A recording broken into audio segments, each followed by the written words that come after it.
Hello, beautiful people. How are you? I've missed you guys. Seriously. Thank you so much for all of the birthday wishes. And I had a great day. And I hope to continue celebrating this weekend. and book three, I just wanted to thank everyone for their support. For the pre orders, you can still place your pre order. The book release for book three. I just got my proof. Yay! So book three of the Anna Romano Mystery Series is out on Thanksgiving. So I give thanks to you and I thank you for all your support and all the funny comments that I get about Anna and her cats and her relationship with John, the detective. So thank you. Today I was going to do a reading that is from book three, and you'll kind of get an idea of the case and everything. Anna didn't cause this, shocking, but she didn't. It's somebody else's mess. It's her boyfriend's brother's mess. So she got caught in the middle. So this is what happens when she's snatched up by the bad people. All right, so here we go. Ugh, where am I? And why do I feel like I've been run over by a truck? My vision was slowly coming back into focus, and for some reason I was freezing. I was on my back, and my hands were tied behind my back, and I could tell I was in the back of some type of van or truck because of the swaying movement and sound of the motor. The windows on the back doors seemed to have been blacked out with something, and I was surrounded by little red and white containers. They almost look like the coolers you see in hospital shows, where they have to rush the organ to a surgeon before the... Oh no, they couldn't be. All of them? Full of... Ugh, I was going to be sick. I tried to breathe deeply, but I was too cold. It was now apparent why the truck was so cold. It was refrigerated to keep the you-know-whats alive or fresh or something like that. I started contemplating the last thing I could remember before I ended up here.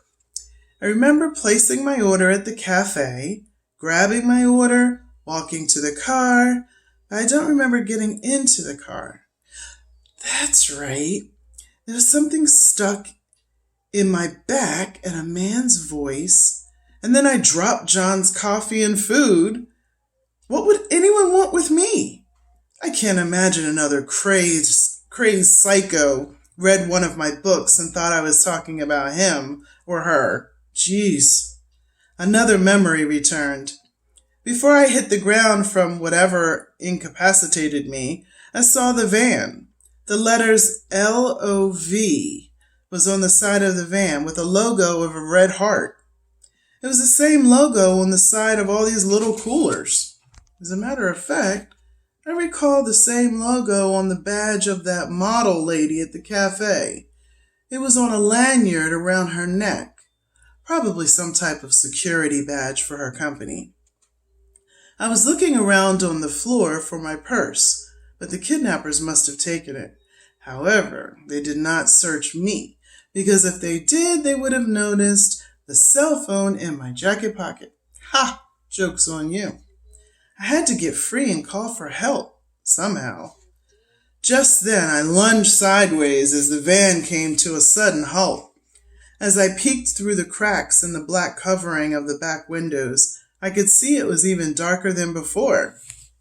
The back doors were thrown open by a broad, muscular man in a white polo shirt and jeans with the same heart logo and love lettering on the shirt.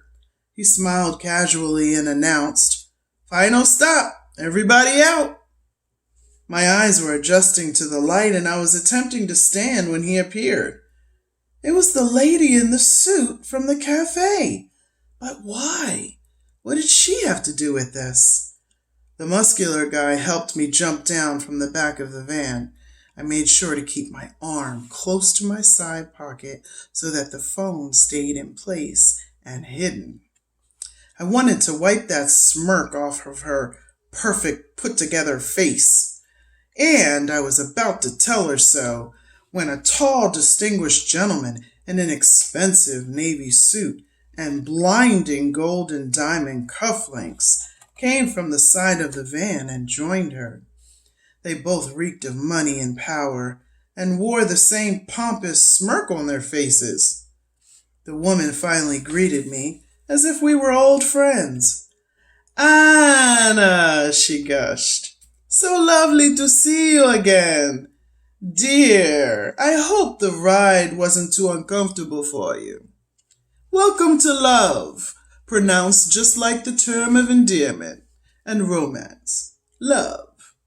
I am Vanessa, and this is my husband Oscar."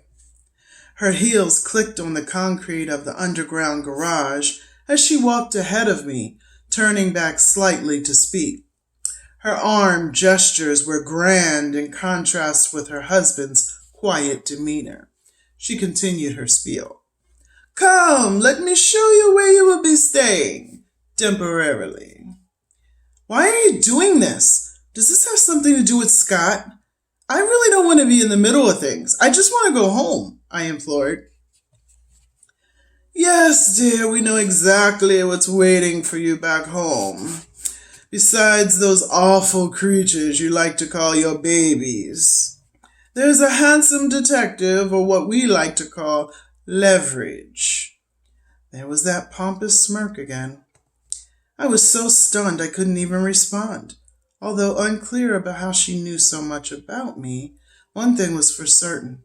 I was the pawn in their sick little game, and Scott was the center of it somehow.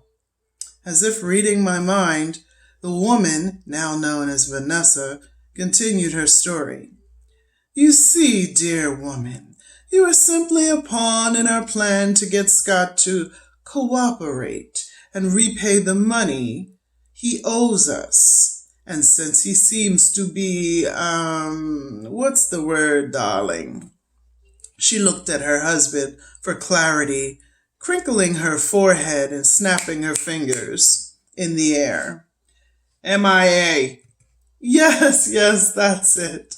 That's the term. So, as I was saying, since Scott is MIA, the cop's brother's girlfriend will do just fine as an incentive for Scott to do the right thing."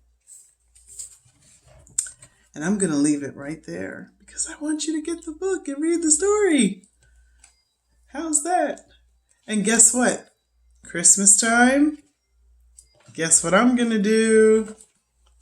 I'm putting together box sets. Box sets. You got it? Get the whole series. Okay, I'm not done yet. I'm not done yet. But there's 3. So you can get the whole series up to now. 3 books. So stay tuned. And I also have some great Black Friday sales that are going to be running all over the place, from Apple to Barnes & Noble to Kobo. So stay tuned and watch out for my ads. Again, thank you so much for your pre-orders and the birthday wishes and all the comments and, support. You guys are great. Love ya. Bye.